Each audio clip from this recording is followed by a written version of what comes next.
what inspired you to get into acting? What matters is the story and how you craft it. You've answered a lot of the questions already with that one answer, so that's fine. When I have my moments of self-doubt sometimes, or my moments of being stuck in a rut, I'm not stuck there for long because I have people around me who are dragging themselves up. And so I drag myself up as well. And that has been, I think, one of the most important things that have happened to me in my time here in LA, is that I have people around me who they love it. And they can see that I love it. And we always elevate each other. We never bring each other down. There's enough people here that will do their best to limit you. You can't be one of those people, and you don't want people around you that are those people. Please subscribe to us on YouTube and follow us on your favorite podcasting platform. Thank you. Hi there, welcome to Film Forums. My name is Aisha Bailey and I have with me Jefferson Reid. Would you like to introduce yourself, Jeff? Hi everybody, my name is Jefferson Reid. I'm an actor. I currently reside in LA, and yeah, that's who I am. Okay, so what brought you into acting? I've had a passion for acting, I want to say, most of my life. You know, performance in some capacity has always kind of given me a bit of a feeling of freedom. And as I matured, I found that there was nothing in this world that really compared to the feeling of getting on stage or getting in front of a camera and on screen and having a message to deliver, believing in that message and delivering it to people. I kind of fell into it. I always wanted to perform in some capacity. That was always something that was on my mind. Even from when I was a really young child, it was something that gave me a sense of freedom. And it just, after a certain point, I realized that there was nothing else in this world that I wanted to do. And as I went through every single benchmark of my life, nothing gave me the same feeling that acting gave me. And I think that I just kind of fell into it and couldn't get out of it, is the best way I could put it. Mm-hmm. So where are you originally from? Because you said that you are now residing in LA. So where were you before that? Okay, so that's a bit of a story. I'm originally from Miami, Florida. I was born in San Juan, Puerto Rico, and I spent my entire life in Miami, Florida. And then I did a little bit of traveling when I hit about 18. I left to join the United States Armed Forces. I joined the Army. I went to South Carolina, then to Georgia, then to Arizona. And once I completely served my term in the Army, I went straight to Los Angeles, and I did not look back since. I've been here the last 5 years of my life. Okay, cool. That's amazing. So when you got to LA, to pursue acting, what was the first thing that you did in order to forward your career? A funny story. So I was still in the Army when I got this pamphlet to join this school, which I think is a wonderful thing. Training, I think, is like the most important thing. The first thing I did was train.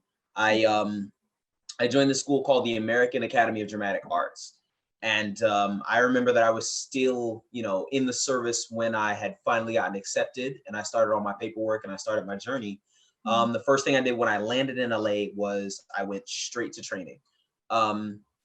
But there was about a 3-month period where I could not, go to the school because it was a summer period. So I went and found resources. I immediately started looking up monologue competitions. I also started looking up, chances to just audit classes and get my feet kind of wet in the acting industry before I got my full complement of training. Mm-hmm.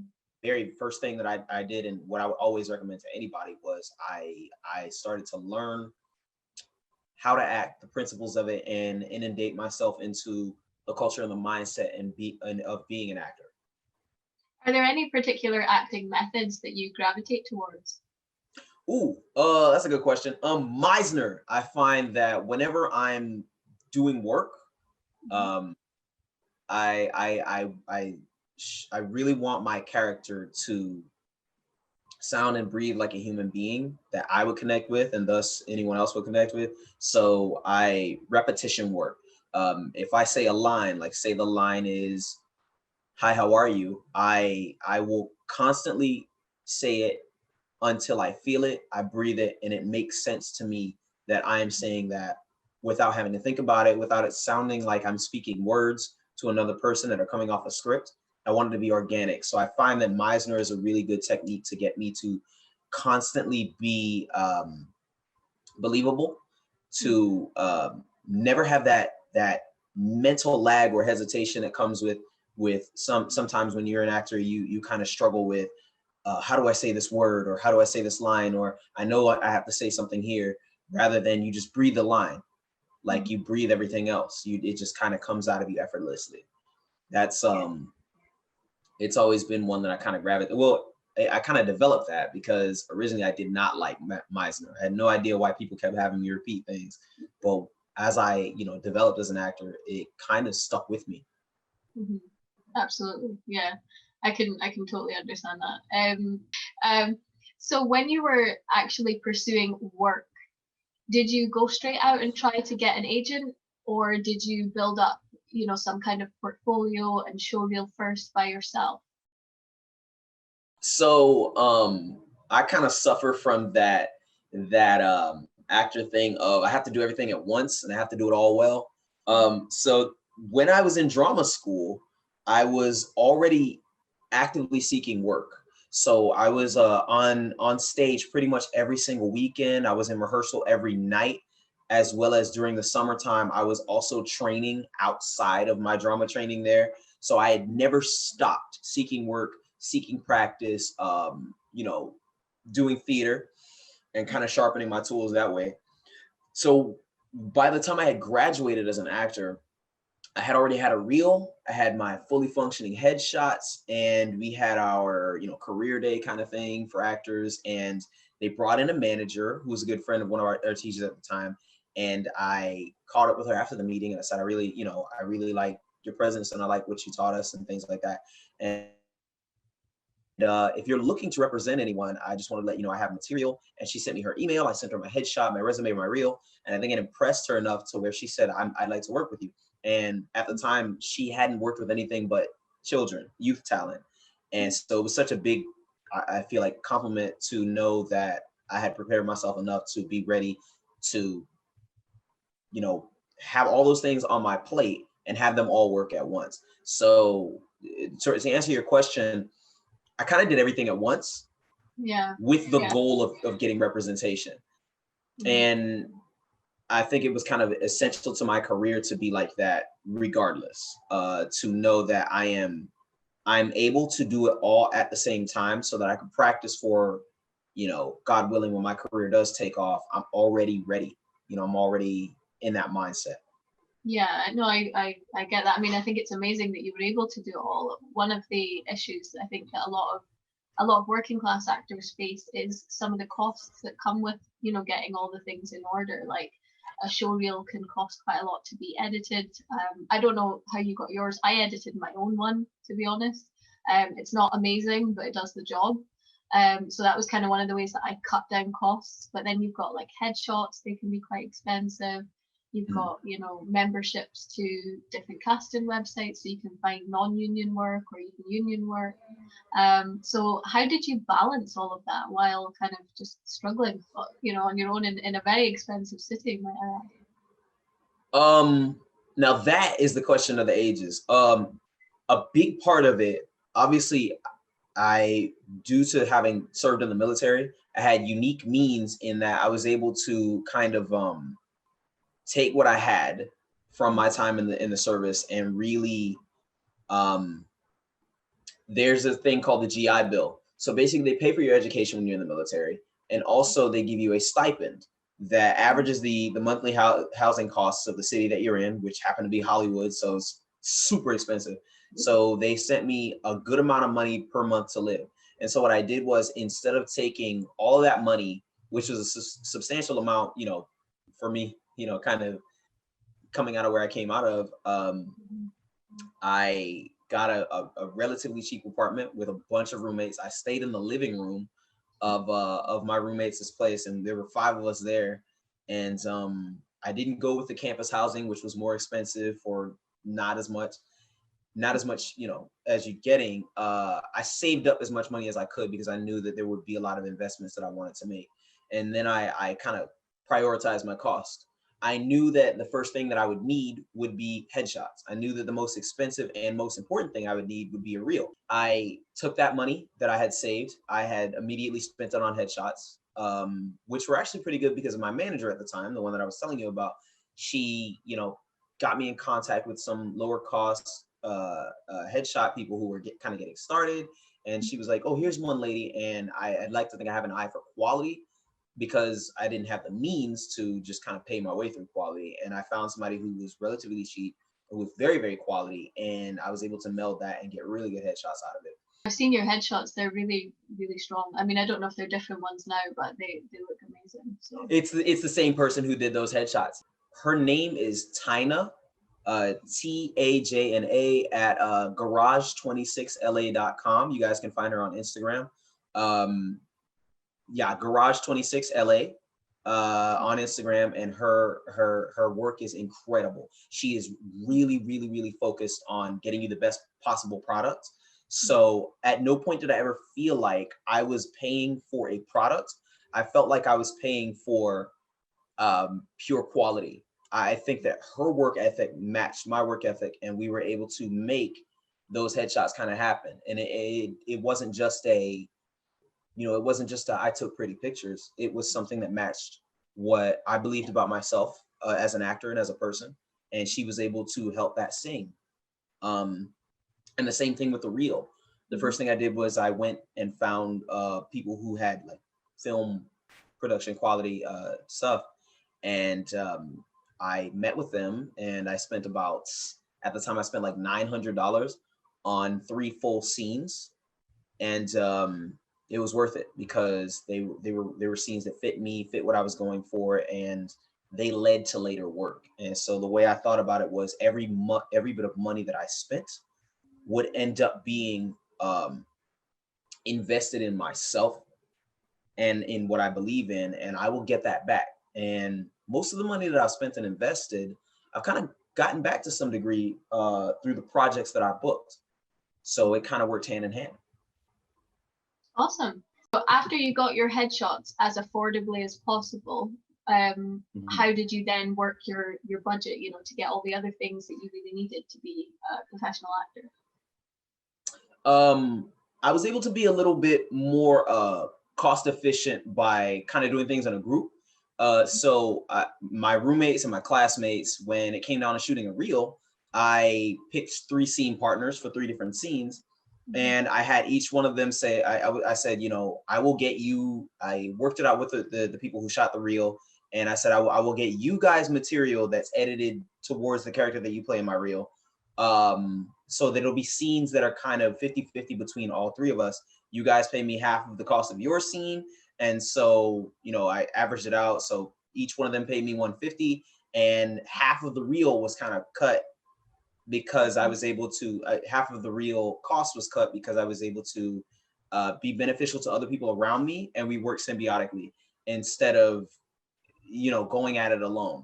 So I was pretty much able to, specifically with that, anything that I can do to kind of make things a little easier in bulk or with a group or with that kind of dynamic, I always try to find a way to do, because I know that those are the ways to, 1, you benefit everybody around you, and 2, you find a way to make it just work, make everything work, because you have kind of a group. So a group is super important.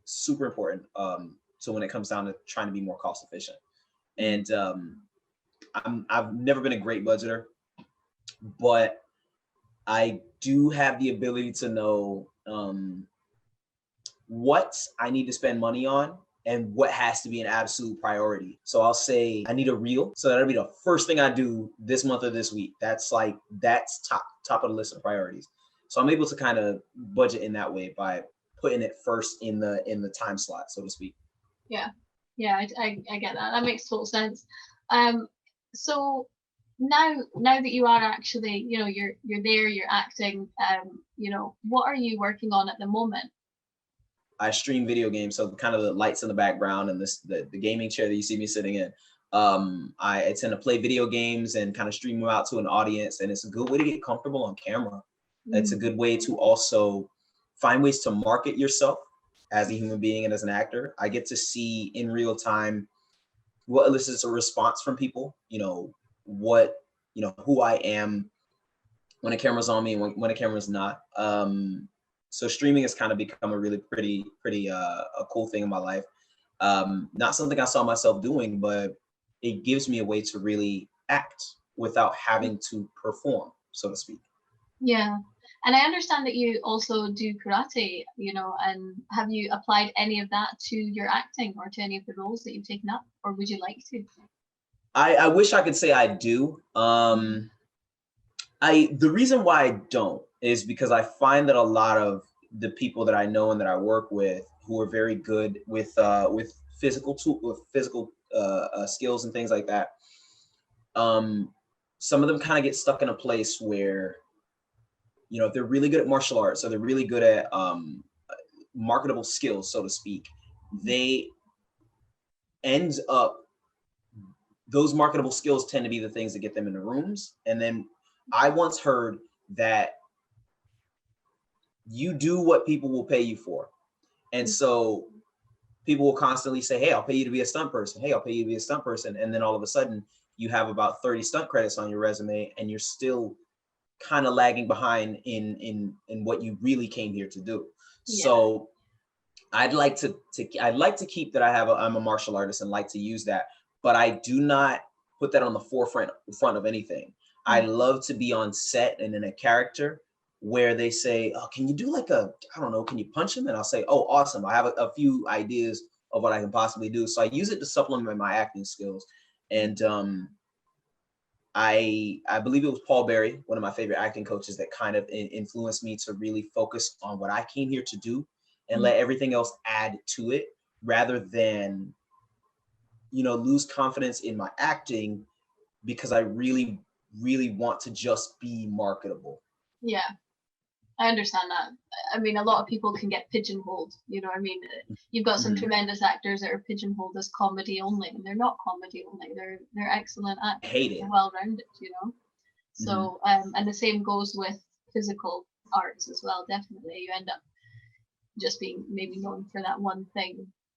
So it's good. I think it's good to have those skills, because if you're doing a film where you're required to do some of your own stunt work or something, especially on indie projects that have a smaller budget and maybe can't afford a stunt person, it can sometimes come in handy for that. But it means right. You're not marketing yourself as a stunt person. You're marketing yourself as an actor who is also, aware. Exactly. Physically. Mm-hmm. So, yeah. So just finally, do you have any final tips for anyone who is thinking about doing the exact same thing that you have done?